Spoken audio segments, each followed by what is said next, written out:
Everybody get up, it's time to slam now. Come on and slam, and welcome to the jam. Come on and slam, if you wanna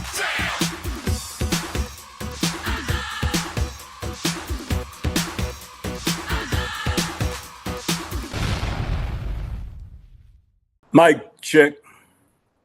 Mic check. This is a test. This is a test. The state of disunion is homeless and has no address. This is a test. Wrapped in a tattered, blood-splattered banner, Fat Sam sleeps on park benches, begs spare change from the Japanese embassy, payback for Hiroshima. The Wall Street yo-yo defies balance. Budget won't budge, eviction papers served. Angry landlords demand cash deposits before postponement, but no postponement of poverty is granted. Only in God we trust. Stamped on a gold bullion or maybe a Krugerrand might do, but plastic melts down and jams up at ATM machines, and the ashes at the token booth is only a token of the sickness. It's 12:46 a.m. and this poem interrupts the night, demanding to be written because bosses like bowling balls throw strikes against unions, and 30 pieces of silver won't save your soul. Willie lynched us so bad violence doesn't shock us anymore. Not even death lasts forever as the daily diet is elusive to the many. All the factories are closed. Nothing's made here anymore. No one works. All the unions busted. Everyone's gone fishing. All the fish are dead. Even nuns have dildos, and confessional chambers are not safe for your young sons. The cross is a sword used by conquerors, stuck in the heart of the earth. The richest country in the world is morally bankrupt. The president's a joke. Sounds like an emergency to me. Some take it as a joke or hoax to keep the peace at least, or at least to keep the peace. But I really need to know, are you listening? And can we all get to the same page in this book of life? Mic check. Mic check. This is a test. The state of disunion is homeless and has no address. This is a test. Is this thing on? Don't call me no poet. This ain't no love song. See, mama taught me that prayer changes things. So I'm praying for enough steel to keep it real. Because death is the only door out of here, but we be scared to leave our bodies. This body's been kicked around long enough. It wasn't supposed to last forever, and my soul cries out to be free. Besides, the only thing constant is change. So I'm sitting meditating on the one when a b-boy in his boombox scared my spirit guides away, and I'm lost in a rat race trying to buy shit my TV says I need to survive. And I'm searching for freedom, but I can't define it anymore, so I'm on a vision quest, trying to find a way up out of this mess. I'm walking through the park, talking to the trees. They got a protest going on against giving up their lives for Cashmas. And the local snowmakers union won't cross the picket line until Santa kicks in with some kickback. So 75 degrees in New York in December. It seems like the whole damn universe is under attack by the greedy as they plunder the world, exploiting the needy. So I'm rolling 7 onks deep in mysticism. I meditated till the lights went out, but Con Ed wasn't hearing it. Not even an ohm could cut the darkness.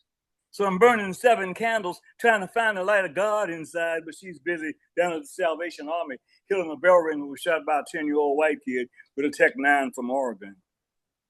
Seemed like Faith was raped of her charity and everything seems hopeless. So I'm hanging out in poetry circles trying to get the truth. But all I get is soft porn stroking my ego to erection with no satisfaction. Too many poets saying nothing well, but I'm looking for substance, something I can take home. There's not enough meat to fill a doggy bag, so I stick to vegetarianism like a religion, trying to ward off starvation. I'm chanting for peace and justice, but Kevin Banks was murdered by the new weapon of choice. The killer cop's two-way radio to the head killed him dead. No backup needed, no caution heeded. And I'm praying for Buddha. He's laying face down, spread eagle on the concrete, jacked up by 50 on the corner of 112th Street. And it seemed like the interest on karmic debt is hide and bail, so I guess you'll spend Cashmas in jail. The herb spot's been shut down to improve the quality of life for street corner pharmaceuticals who offer death at half the price. While the last legal drug deals local watering holes like the newsroom in the Bronx offers 3-for-1 shots of rat gut watered down, except to poets like me who are banned for using the N-word because the owner is the N-word, but alcoholism kills your liver first. And it's easy to collect from the taxes of the dead, so I scream out other obscenities instead, like poverty and ignorance plus imperialism equals fascism. But justice turns a deaf ear to my fears. So I'm looking for a detox for Jesus addiction. But the offering plate gets in the way because organized religion is big business, but nobody tells the poor as they pay and pray for more salvation from this hell we be living in. So, Hail Mary, full of gold, the Vatican's been bought and sold. Hell, we had homes and jobs before they brought us here. My ancestors built pyramids for years before picking cotton. Maybe that's been forgotten. Now I'm quoting Haki Matabuti saying, Jesus saves, Jesus saves, Jesus saves green stamps, but green stamps are obsolete and the poor and the homeless beg for food to eat in this land of plenty when not a damn thing is free. So don't call me no poet, because me, I'm just a pissed off brother with a pen. Hate to break it down to you this way, but no, basketball is not a revolution. We need to end all confusion and this illusion and find a solution. Because the sign in the Nike sweatshop in Jakarta says, just do it, while Cee Santos earn $1.85 a day as you play. Less than the cost of a Nike shoelace, forced labor in your face. Don't this swish, swish. Give me a star on which to wish. Wish away this poverty. Exploitation is all I see. $11 in for a 6-day week as we speak. Just trying to keep your family fed might earn you a sneaker upside your head if you're slow. Nike trips up on workers' rights. Forced labor with only 5 hours sleep at night. And don't even think, striker, you'll lose your job, maybe even your life. The Nike commercial says, we let our fear stand in the way of hope. We sit silently when we want to scream. Why? Why? Because labor activists have much to fear. Tortured, raped, or disappeared might be your plight if you fight for human rights. Like Marcina from East Java, dead, bloated body floating in the Delhi River. And don't even think the government would deliver you from confusion. Hell no. Nike pays well for this collusion. And there's no hope of ever reaching the delusion of a finish line. Meanwhile, here under the stars and bars, Nike CEO named Knight, bankroll higher than a kite, portfolio 4.5 billion, yachts and planes and company trains. Still a pair of Nikes cost 3 months' salary for workers begging on their knees in Vietnamese. Yeah, I hear y'all wondering. What's it got to do with me and you chilling, watching the tube under the blood-splattered banner, red, white, and blue? Well, Michael Jordan earned $40 million a year just to let Nike use his name. Twice as much as shooting hoops, which incidentally is his only claim to fame. Quietly playing ball because he's got no balls. But Nike pays niggas well not to show and tell. Besides, he's busy space jamming with Bugs Bunny, playing golf, making all that money. And as for Spike, he's got to have it. A $40,000 pair of tickets to the Knicks. So much for commercials, so much for rehearsals. Hey, Spike, take a leaflet, read about the workers' plight. I ain't got time. I'm trying to get a taxi for my wife. While a 12-year-old takes a 9 to the dome, murdered for his sneakers while trying to get home. One more brother laid to rest, a bullet in his head and chest. Another brother candidate for the penitentiary gate, creating jobs for them redneck prison guards in the joint, y'all get my point. So you can register and vote, yo, fast as you can, but the robber barons laid a master plan. You know, candidates call him up on the phone, Grand Boulay and Skull and Bone. Those with 33 degrees, keeping people on their knees with old world money and new world disorder. They think they can do anything they please. Watch out for these secret societies. Sneakers. Just do it. A sourpuss face with nothing but drama written all over your face. Tired of all the bullshit. Tired of all the lies. Tired of being treated like trash. But when I retaliate, y'all act surprised. Let's fuck with the fat bitch till it's time to fuck with a fat bitch. You run online and hide. A keyboard warrior, but got your comments turned off. What are you so scared of? Your own words that you can't define? You reek of immaturity, senseless, try to be controlling. That's why you had to put your social media on private, because a teen started trolling. Get a fucking life, bitch. Arguing with nobody. Please get a clue. You act all high and mighty, then you wonder why people stop fucking with you. You preach artists over profit, but I have seen you turn away artists you couldn't profit off of. Make it make sense, stupid. Wearing all white to Pofest as if you're as pure as a dove. All you do is talk shit about everyone in the poetry community like it's a full-time job. But you want people at your open mics. Newsflash, that's not how that works. My eyes are open now. All I see you as a sad case of the alligator sobs. Despite the lame shit you said about me, I wish you nothing but the best. My fault you thought I wasn't responsible to pick up your phone call due to my chronic illness. I don't excuse it, you said, even though I was in pain and throwing up, but sure, inexcusable at its finest. I owe you nothing. Your sense of entitlement has got to go. Raw open mic, may your attitude towards others get a better flow. Once a young man. Once a young man was tied to a fence. Once a young man was tied to a fence, left to die. Once a young man was. Once a composer was moved by the young man who once was. Once a composer's fingers moved across a page, moved across keys, across strings, across a clef. Once a clef contained the tragedy of clenched fists and closed hearts, and a young man who once was. Once in a church in another country, once in a church in another country with rainbow flags above the doors, a chorus of young voices rang out, angelic and anguished, and the clef became life. Once in a church in another country, voices clear and bright echoed off walls adorned with art by a man who in his time loved man, as well as woman, as well as more, as well as both.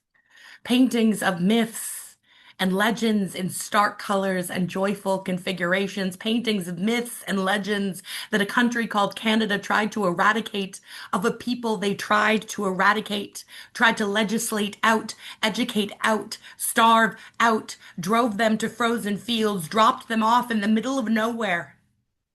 Once there was a fence in the middle of nowhere, a young man tied to it like Andromeda. Once a young man was tied to a fence because of fear and hatred, and Perseus never came for him. Once Andromeda became a constellation. Once this boy became a young man, became a scarecrow, became a movement, became a myth, but never became just a man. Once there was a we. And today there is a we, and tomorrow there is a we. And though the violence is senseless and the stars, they don't tell our stories, we do. We are. We still are. I was never taught to be a child. I was only ever taught to stay quiet, taught to withhold truth without outright telling lies before I knew it would cost me. I always believed love was earned by merely showing up, doing as told. But over and over, I was told that I was too much and not enough, all at the same time. And now I'm just invisible. So I wrote louder, loved harder, shouted into blank pages, waiting for something to answer. Nothing ever did. And now I'm angry. I will not rhyme pretty for your comfort. I will not apologize for the sharp edges of survival. I scream on paper because I was punished for screaming in real life. Because the world turned down the volume and said, now, dear, be brave, be quiet. Well, fuck quiet. These poems are bloodletting. These lines are broken because I was. These poems don't soothe, they split open the quiet. They're not here to inspire, they're here to survive. I am not a metaphor for your healing journey. I am a warning sign torn down, repainted in rage. This is not poetry, this is evidence. This is what it sounds like when a girl finally stops pretending and opens her throat. In the congregation of doomsday divers, we have a safe haven to protect. As disciples of both repetition and diction, packing away Bibles into book bags become reminiscent of assembling scuba gear. Fasten the word to our lips, Torture stakes to our back, coat your breath with the sweet air of promised everlasting. Step 1, calibrate the analyzer. Make small adjustments to your conscience until selfhood results in detachment. Step 2, prepare the flow of the Holy Spirit. Slowly turn your ear to the extension of God's love until you hear a faint hiss of repentant reminders flick off your brother's tongue. Step 3, calibrate the analyzer. Or take the reading, sorry. Allow an exemplary evangelizer to act as the hiding place from the wind until you display a reputation secured for secular survival. Count down the days until you can flood your lungs with amen only here. Be still in belief that there is no threat here, that you are safe to break bread here, but today I am here, dripping in sin, stank of the belly of Jonah's fish, a free diver, indulging in curiosity, discerning if the fire licking at my lungs is me choosing death or a life not made so heavy by the fear of what comes after it, fear of another father not choosing me back. My father says that I am spiritually sick, and no surprise. I've coughed up ash-covered faith for years. So it's taken me to follow the smell of fragile salvation back to the seat on the second row just to be safety checked into submission and feel hands laid on me once again. So today, if your love will choose me, Father, won't you let me in for breakfast? Halfway between horns and a halo, a ghetto bastard was force-fed a born sinner's birth certificate, whose fingerprints fit descriptions of every crime scene committed to a tyrant's ego. This bloodline business. Long before bloodline had business in these streets, it smelled like cheap wine, cheaper smack, and mahogany doors made from dismantled slave ships, where pigs fly on propellers, as a pimp named government kickbacks like sawed-off shotguns, hand on the pump, sipping on a 40, smoking on blunt force trauma. You ever tried to sleep when all you hear is caskets, crying machine gun tears? Soaked in sun, this life ain't gonna be nice nor pretty. Shoving gentrified tombstones, turn zip codes down closed mouths, only get fed removal of a network whose net worth was stolen, sold back to them, labeled taxes, written off as black ops. No respawn points, just corners that connect 4 square blocks to build Operation Chaos. Stuck in a 10-mile box, X don't control pipelines. They gutter Gullah Geechee street sweep corners cut with cocaine, mixed by hands that rock cradles, bootleg cable, and put light bills in their baby names. Depravity took its train spotting uptown, where tracks show up on arms without warning, that junkie slump every alley into hollow hospitals. Funny how depression and iniquity are not antiques in these hoods, where hoodies hide blickies in 6-story walk-up staircases under manhole covers or taped under church house front steps. We learned to run from cops long before we knew how to call them. Funny how ambulams always get lost when it's our lives that need saving. Grace full of Hail Mary, bury our screams in sirens that sound more violent than hydrants screaming holy water, leave buildings bleeding ashes to ashes. Have you ever heard a scripture scream fire? Too many blistered voices drown out a cry for help when it's just pages turning, but ain't a home where a heart is most vulnerable. This is how a casa becomes a sarcophagus, an extension of a last poet's pendulum. Swing down, sweet chariot, stop and let me ride this Congress-colored Clotilda to a place called You Always Gonna Be a till you not cut that N-word from a dictionary's throat, plus a palate's passive-aggressive. I got your boy hanging from these degrees of separation from your pickaninny picnics on the 4th of July to celebrate your latest crusade. Fancy yourself conqueror with a contra as a concubine. See unemployment and color lines as success stories.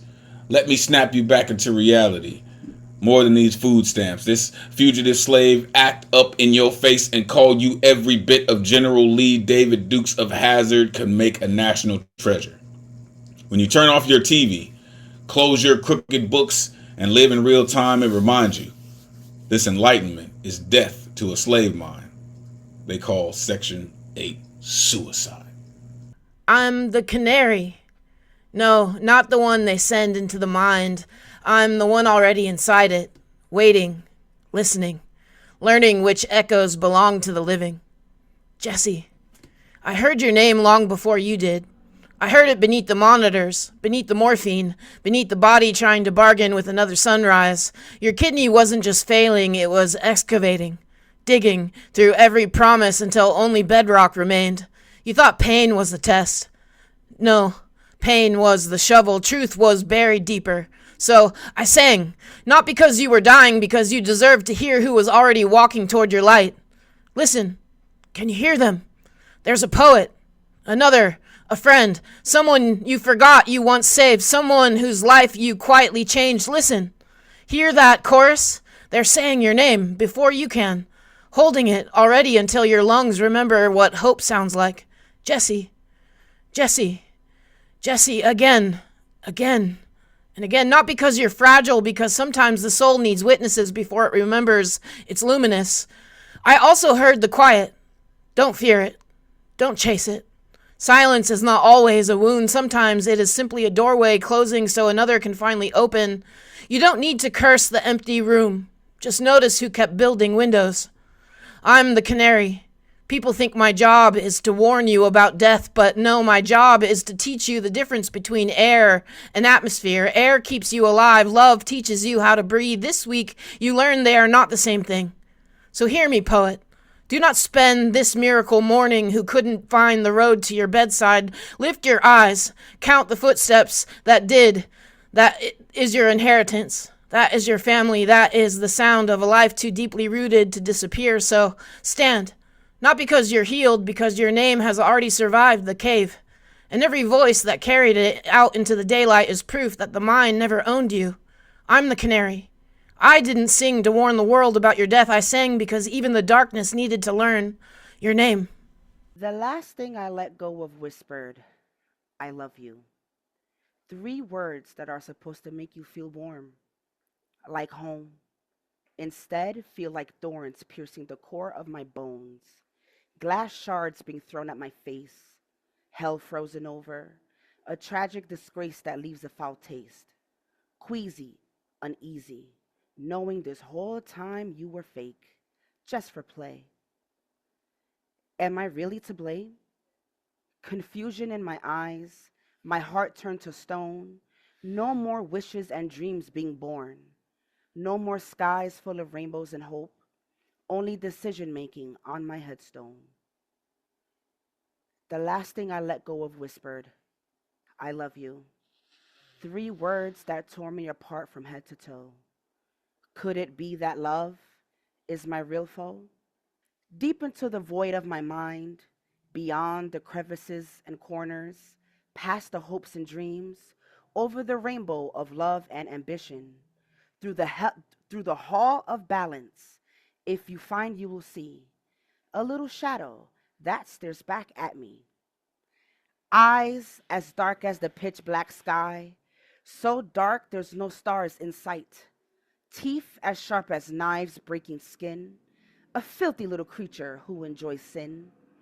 Thoughts that leave spider webs in your gut, so intrusive you think I'm a nut. Words that can crush any soul, or so I'm told. Look into my eyes, I'm dying inside. The walls are closing in, my energy is being rapidly drained. No, I will not bear this mask again. I need my faith to be louder. But it's hard when everything keeps falling apart. Why is listening such a rare art? If I am still, chaos consumes me. I need to be on the go, always moving. When I'm spit back out, I come back stronger, glowing, sometimes floating, but never gloating. Stitch close my wounds, too much truth drips. Smear my blood over your ringing ears. Can you hear me now? Is this little shadow wasted time, confined and denied a better life? I will not feed it, I will not give in. No matter what tricks it has for me, we are far from being friends. How am I supposed to show all the good when it keeps getting shoved to the side?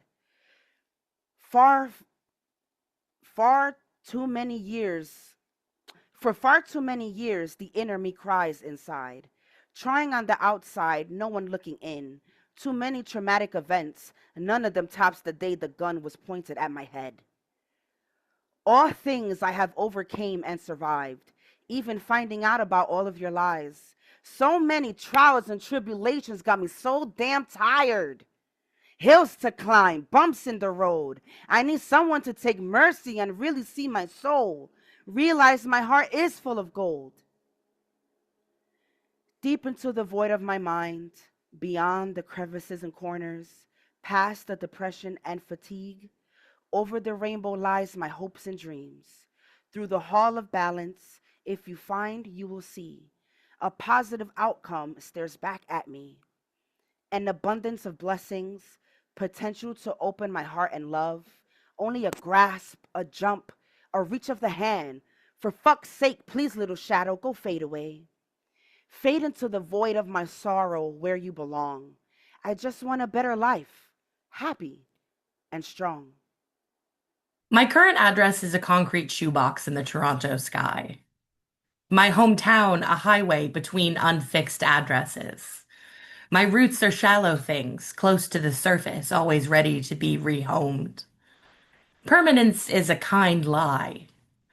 Even if you stand completely still, the ground beneath you can still shake. Tectonic plates still shift, the magma core still oozes, the earth still spins on its axis as the moon dances around us, and in turn we tango with the sun, drifting through a universe, they say, is always expanding to destinations unknown. Borders are just lies that we laid onto a map with the blood that we spilled to conjure them. Passports are just pieces of paper.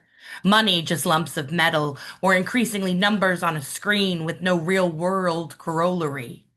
These systems that were built to maintain order seem as insurmountable and as permanent as they are fragile. Ultimately, no one is illegal. Not only on stolen land, but on any land, because the earth predates capitalism, predates settlement, predates civilization, predates mankind, and the earth will remain here long after we do. So do not bury me in a cemetery, a fixed address with a stone marker. No, spread my ashes in the wind, where I can find peace in the truth that I have never been still, that I have never been permanent, that none of us ever were. My mother kicked me out at 17. Now, when I say she kicked me out, I mean that she sold our home, moved an hour away to a house that did not have a bedroom for me, and said if I wanted to, no, if I needed to, that I could stay in the unfinished attic. I didn't know you could feel abandoned at 17, but when I say I felt abandoned, I mean that it was the cherry on a milkshake. Of all the small ways she had forsaken me over a lifetime, blended into a bitter beverage that I drank for years. And when I say years, I mean decades, nursing my resentment like the last beer, sipping on the dregs of my own backwash, as if I could wash myself clean with my own anger, as if anger is like bleach. I mean, it is, in that they are both corrosive, but bleach erases all manner of sins and anger just preserves them. Like the mosquito in Amber from Jurassic Park, the one they used to resurrect the dinosaurs. They could have just resurrected those dinosaurs from the desert and the chip on my shoulder. It might have been less destructive. It would definitely have been less expensive. I moved through the world unmoored, never settling long. If I never claimed a space as home, then it hurt less when I inevitably had to leave. And when I say leave, I mean flee. Find a new place, a new neighborhood, try on a new persona. As if it's as easy as wearing a new hat. I've always wanted to be better at hats. But my head, it's too big. They used to say it was to hold my big brain. But I told them that that was pseudoscience based in eugenics, big words for a small girl, which just reinforced the idea that I was too smart for my own good. And when I say too smart for my own good, I mean that I learned early how to get what I want, how to play the game, how to set the scene, how to ask the right way. But the only thing I ever really wanted was for her to love me the right way. And when I say the right way, I mean in a way that doesn't hurt so much. She loves me. She does. As best that she can, but sometimes our bests aren't good enough. And I mean, love requires trust. And I feel like she's always waiting for me to cut her off like we did her mother. And by her mother, I mean the monster that raised her. She tells me that I don't know how bad it was. And I agree, but I tell her that I was raised by the result of my grandmother's unique brand of care. So I've got some ideas. Yeah. And when I say I have some ideas, I mean that self-hatred is the precious family heirloom they passed on to me. And if you hate yourself, how can you ever believe you deserve the love of a child? Of this child? So when I say I want her to love me, what I mean is that I want to love myself. And I wish she would join me. But I'm going to make a home there, inside my own heart, whether she does or not. I turned 65 years old this year. I no longer have my whole life ahead of me. I have a small window left to be fierce, to be present, to be free. No waste, no excuses, no masks. I don't have time to spend the rest of my life explaining myself, swallowing my own voice. I'd rather spend it becoming the person I know I am, serving my community, writing that great novel, being Sam Harty fully. To wake up in a room that's all mine, loving without apology, writing without fear, laughing without restraint, answering the hotline, ready to help. I have lived as a shadow in my own life, a ghost in my own room for way too long. Well, not anymore. The years I have left belong to me. The door may have closed, but the window is still open, and I intend to climb through. Bread on the patio. Mama never wasted bread. The stale slices, leftover biscuits, dinner rolls.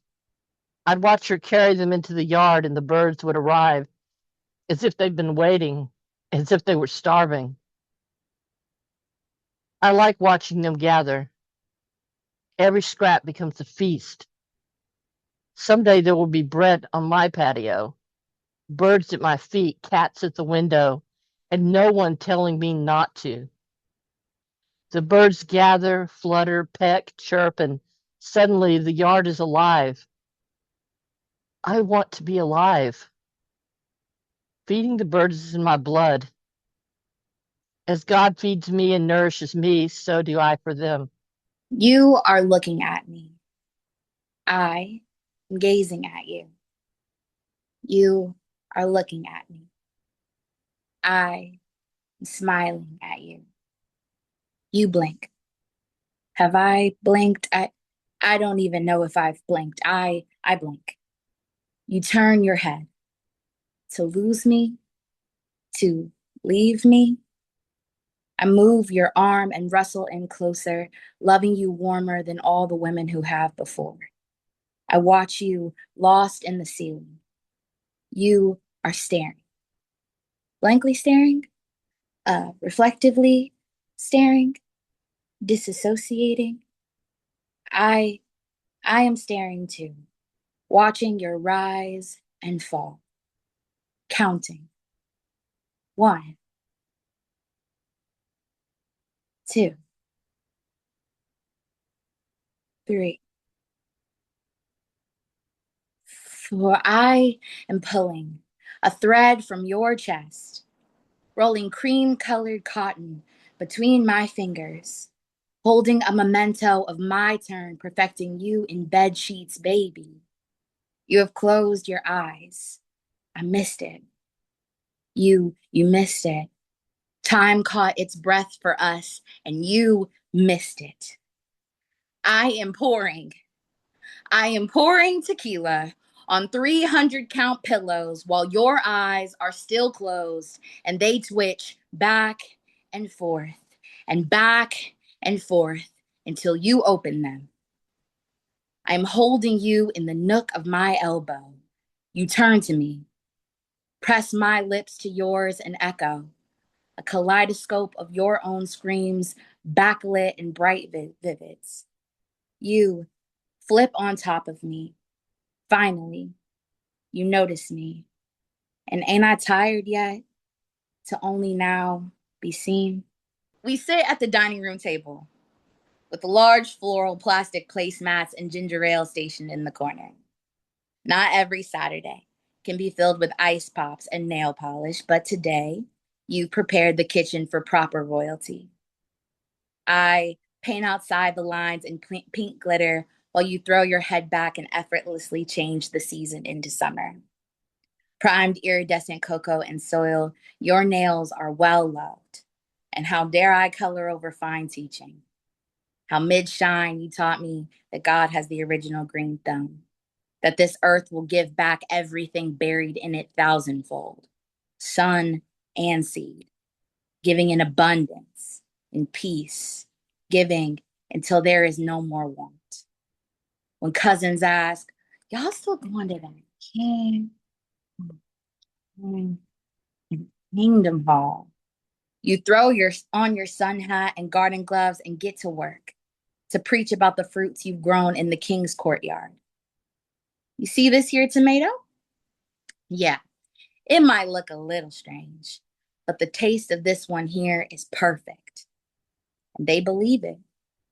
Who wouldn't when it sits like the prize in the palm of your hand, as hope usually does? Take a bite. Come on now, try it. Even if it smells faint of grass, sweaty suit jackets, pantyhose fresh out of storage, even when the crunch sounds more like white man's worship than performing of gospel, making any rendition of happy birthday feel foreign, we still savor the promise. Let the crimson red juice act as the blood of Jesus as it dribbles down your wrist. This morning, the sky remembered me before I remembered myself. It arrived without urgency, without explanation, just color, as though all night long the horizon had been grinding light into medicine. It painted the east so slowly my nervous system mistook it for touch. For 7 days, my body had been speaking a language I kept translating as failure. It was never failure, it was prophecy.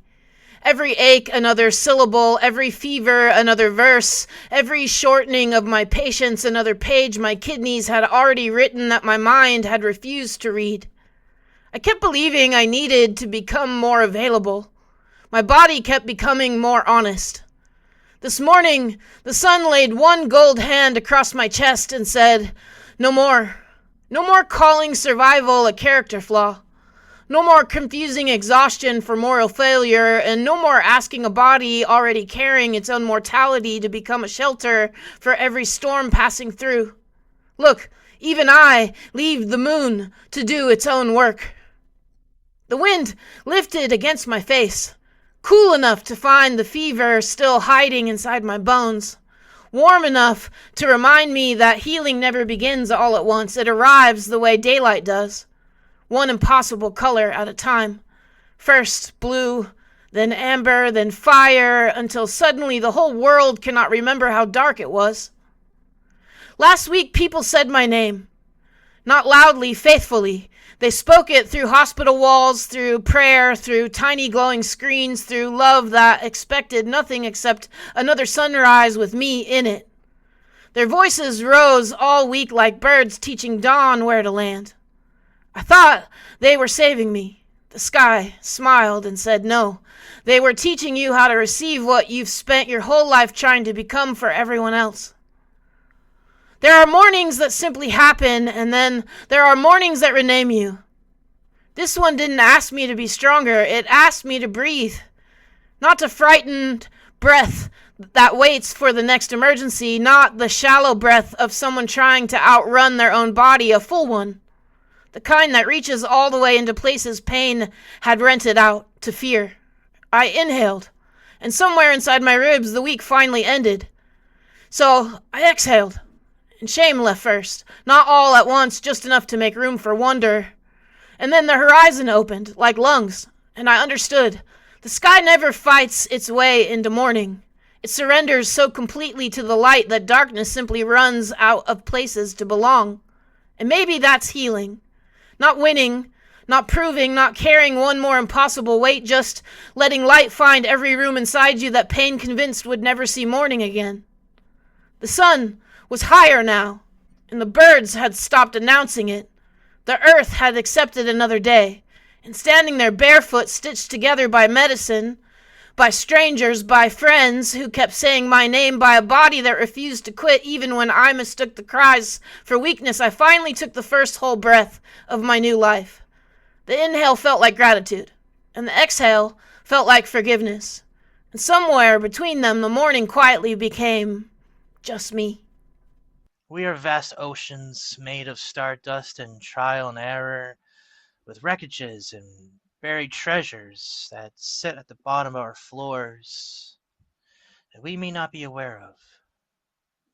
However, to be aware of the wreckages, to be aware of the wreckages is to build an awareness, to review lessons learned, progress through life. Wreckages are there to remind you that you've survived. Not intended to break your stride, but to remind you that you're stronger than whatever life has thrown at you up to this point. And the wisdom attains to carry on and maintain your trajectory through the spiritual expedition of existence. Now get this. At times, life has a way of revealing to us a special hidden something that we had buried within us. Previously undiscovered talents or potential that could drastically impact cognitive thought central, sending an eternal frequency that yeets itself out into infinity. It takes a certain level of bravery for anyone who is willing to take a dive into the unknown, to delve deep into the trenches, to submerge yourself in the dark until you see the light, and may that light come in the form of Atlantean supernovas, cascading over this underwater utopia that you did not know we had sitting inside yourself. Oh, once you're able to discover your own light, you then harness the ability to shed said light, mutating the obscure into crystal clear. Awareness erases fear, all while drawing us near the shoreline with every wave we make. Aren't we oceans after all? It's in our nature to be making waves, so let's wash away the debris of what doesn't serve us anymore. Swallowing whole and spitting out nothing but wisdom, let's erode away false foundations and leave behind what is firmly intact. Anyone daring enough to pollute our waters will be met with the terrible fates, not a second late for a date. In Davy Jones' locker, it won't be a shocker considering karmic energy. You don't go into someone else's waters and dump away. Navigate carefully in the same fashion you want others to navigate your waters. Empathy is such a beautiful concept to hold in our currents. So let's keep the current from sea to shiny sea. This is for Khalifa and for Black Ice. They are falling all around me. They are falling all around me. They are falling all around me. The strongest leaves of my tree. Every paper brings the news that every paper brings the news that every paper brings the news that The teachers of my songs are moving on. Death comes and rests so heavy. Death comes and rests so heavy. Death comes and rests so heavy. I'll never see your face no more. But you're not really going to leave me. You're not really going to leave me. You're not really going to leave me. It is your face, it is your path I walk, it is your song I sing, it is your load I take on. It's the record you set that helps me go on. You're not really going to leave me. I will try to sing my song right. I will try to sing my song right. I will try to sing my song right. Be sure to let me hear from you.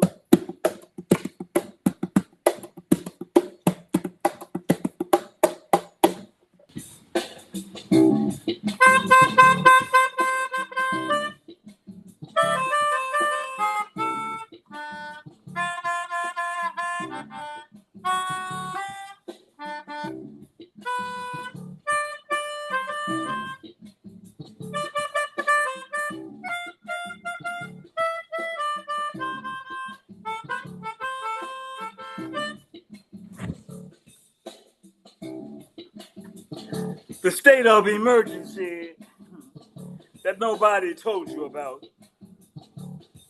or conspiracy theory 101, the down low on the lowdown, epigraph, hold your fire, don't shoot the messenger, though I know that this message be stressing you. Well, I'm a mirror, I just reflect what I see. Please don't shoot me, I'm not the enemy. Oh no, no, no, no, no. Listen carefully and pay attention. This poem will not be on Facebook, will not be on YouTube or Twitter, will not be published in an anthology, and will not be on the 5 o'clock news. This poem will self-destruct upon completion, just like free jazz improvisation. It will never be experienced again. This poem is to tell you that all the news is fake, owned by the same motherfuckers as I want you to know that they are, motherfuckers. Democrats and Republicans are just opposite sides of the same coin. They hang out and have drinks, snort coke, and fuck the same underage boys and girls from the secret pedophile ring at the White House at the end of the workday. Truth be told, they don't run anything anyway. It's just a facade. There is no government. It all belongs to the Federal Reserve, run by the Bilderbergs, the Masons, the Skull and Bone, the Illuminati, the Jesuits, and secret societies. Your birth certificate and social security number are banknotes payable in blood when you die, but nobody told you. It's all in the books. Behold the Pale Horse, the Occult Conspiracy, and the Truth Shall Set You Free by David Icke. You can still find them overpriced on Amazon. Copies are limited or maybe out of print. Steve Coakley exposed it years ago on YouTube. The Holy Bible is fiction designed to control you. Actually, it's an astrology book. You think I'm talking heresy? If Jesus really saves, he would have done it already, but he couldn't save himself. I turned off the president's speech. It's all an illusion anyway. Social media is a governmental experimental mind control mechanism on your computer and your mobile device. Everything you do is being watched and recorded by your TV. Immigration detention camps are rehearsals for martial law. Global warming is controlled by harp. No, harp is not a musical instrument. It's not the mayor of Elm City either. I don't have time to explain it, but it's not too late to Google it. The housing projects are part of the Rockefeller plan. It was a Yale experiment. So is gentrification. The food at McDeath Burgers, Kentucky Diet and Isolop. It's fake too, designed to prepare you for a Soylent Green. The New World disorder is sitting on your doorstep. When the doorbell rings, don't answer it. If you act now, it's not too late to stop it. Trump will skin thin as a fake president. Mumia told me resistance works. So where's John Brown when you need him? Remember, struggle will set you free. Don't forget, you never heard any of this from me. This poem is a last warning. It will now self-destruct. 5, 4, 3, 2, 1.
Music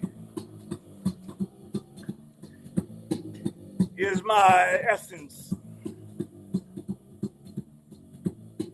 It started with the rhythm of the downstroke, the yin and yang of love, creation of heartbeat in the womb.